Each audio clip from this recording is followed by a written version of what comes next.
गंग गणपते नमः। आप सभी का आपके अपने चैनल हिंदी स्टोरी बुक पर बहुत बहुत स्वागत है। आप सभी पर ईश्वर की कृपा सदा बनी रहे। आज इस वीडियो में हम नाग पंचमी की पौराणिक कथा सुनेंगे। प्राचीन काल में एक सेठ जी के 7 पुत्र थे। सातों के विवाह हो चुके थे। सबसे छोटे पुत्र की पत्नी श्रेष्ठ चरित्र की, विदुषी और सुशील थी, परंतु उसके भाई नहीं था। एक दिन बड़ी बहू ने घर लीपने को पीली मिट्टी लाने के लिए सभी बहुओं को साथ चलने को कहा, तो सभी डलिया और खुरपी लेकर मिट्टी खोदने लगी। तभी वहाँ एक सर्प निकला, जिसे बड़ी बहू खुरपी से मारने लगी। यह देखकर छोटी बहू ने उसे रोकते हुए कहा, मत मारो इसे, यह बेचारा निरपराध है। यह सुनकर बड़ी बहू ने उसे नहीं मारा। तब सर्प एक ओर जा बैठा। तब छोटी बहू ने उससे कहा, हम अभी लौट कर आती हैं, तुम यहाँ से मत जाना। यह कहकर वह सबके साथ मिट्टी लेकर घर चली गई और वहाँ कामकाज में फंसकर सर्प से जो वादा किया था उसे भूल गई। उसे दूसरे दिन वह बात याद आई तो सबको साथ लेकर वहाँ पहुँची और सर्प को उस स्थान पर बैठा देखकर बोली, सर्प भैया नमस्कार।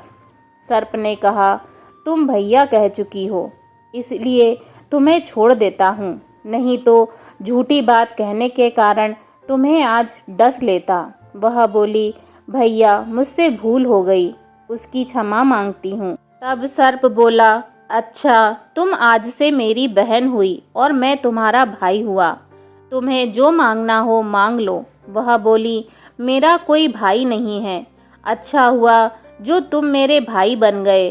कुछ दिन व्यतीत होने पर वह सर्प मनुष्य का रूप रखकर उसके घर आया और बोला कि मेरी बहन को भेज दो। सबने कहा कि इसके तो कोई भाई नहीं था। तो वह बोला, मैं दूर के रिश्ते में इसका भाई हूँ, बचपन से ही बाहर चला गया था। उसके विश्वास दिलाने पर घर के लोगों ने छोटी को उसके साथ भेज दिया। उसने मार्ग में बताया कि मैं वही सर्प हूँ, इसलिए तुम डरना नहीं और जहाँ चलने में कठिनाई हो वहाँ मेरी पूंछ पकड़ लेना। उसने कहे अनुसार ही किया और इस प्रकार वह उसके घर पहुँच गई।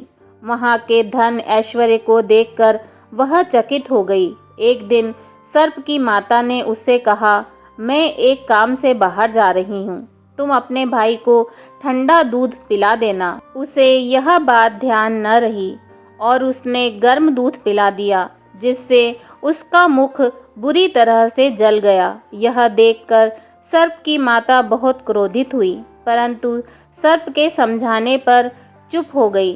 तब सर्प ने कहा कि बहन को अब उसके घर भेज देना चाहिए। तब सर्प और उसके पिता ने उसे बहुत सा सोना, चांदी, जवाहरात, वस्त्र, आभूषण आदि देकर उसके घर पहुंचा दिया। इतना ढेर सारा धन देखकर बड़ी बहू ने ईर्ष्या से कहा, भाई तो बड़ा धनवान है, तुझे तो उससे और भी धन लाना चाहिए। सर्प ने यह वचन सुना तो सब वस्तुएं सोने की लाकर दे दी। यह देखकर बड़ी बहू ने कहा, इन्हें झाड़ने के लिए झाड़ू भी सोने की ही होनी चाहिए। तब सर्प ने झाड़ू भी सोने की लाकर रख दी। सर्प ने छोटी बहू को हीरे और मणियों का एक अद्भुत हार दिया। उसकी प्रशंसा उस देश की रानी ने भी सुनी और वह राजा से बोली कि सेठ की छोटी बहू का हार यहाँ आना चाहिए। राजा ने मंत्री को हुक्म दिया कि उससे वह हार लेकर शीघ्र उपस्थित हो। मंत्री ने सेठ जी से जाकर कहा कि महारानी जी छोटी बहू का हार पहनेंगी, वह उससे लेकर मुझे दे दो। सेठ जी ने डर के कारण छोटी बहू से हार मांगकर दे दिया। छोटी बहू को यह बात बहुत बुरी लगी। उसने अपने सर्प भाई को याद किया और आने पर प्रार्थना की, भैया रानी ने हार छीन लिया है, तुम कुछ ऐसा करो कि जब वह हार उसके गले में रहे तब तक के लिए सर्प बन जाए और जब वह मुझे लौटा दे तब हीरों का और मणियों का हो जाए।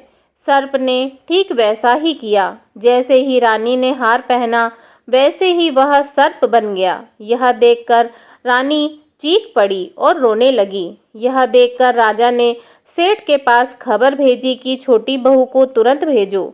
सेठ जी डर गए कि राजा न जाने क्या करेगा। वे स्वयं छोटी बहू को साथ लेकर उपस्थित हुए।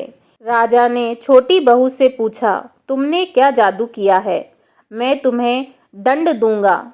छोटी बहू बोली, राजन, धृष्टता क्षमा कीजिए। यह हार ही ऐसा है कि मेरे गले में हीरे और मणियों का रहता है और दूसरे के गले में सर्प बन जाता है। यह सुनकर राजा ने वह सर्प बना हार उसे देकर कहा, अभी पहन कर दिखाओ। छोटी बहू ने जैसे ही उसे पहना वैसे ही हीरे और मणियों का हो गया। यह देखकर राजा को उसकी बात का विश्वास हो गया और उसने प्रसन्न होकर उसे बहुत सी मुद्राएं भी पुरस्कार में दी। छोटी बहू अपने हार और धन सहित घर लौट आई। उसके धन को देखकर बड़ी बहू ने ईर्ष्या के कारण उसके पति को सिखाया कि छोटी बहू के पास कहीं से धन आया है। यह सुनकर उसके पति ने अपनी पत्नी को बुलाकर कहा, ठीक ठीक बता कि यह धन तुझे कौन देता है? तब वह सर्प को याद करने लगी। तब उसी समय सर्प ने प्रकट होकर कहा, यदि मेरी धर्म बहन के आचरण पर संदेह प्रकट करेगा तो मैं उसे खा लूँगा। यह सुनकर छोटी बहू का पति बहुत प्रसन्न हुआ और उसने सर्प देवता का बड़ा सत्कार किया। उसी दिन से नागपंचमी का त्यौहार मनाया जाता है और स्त्रियां सर्प को भाई मानकर उनकी पूजा करती हैं। प्रेम से बोलिए हर हर महादेव।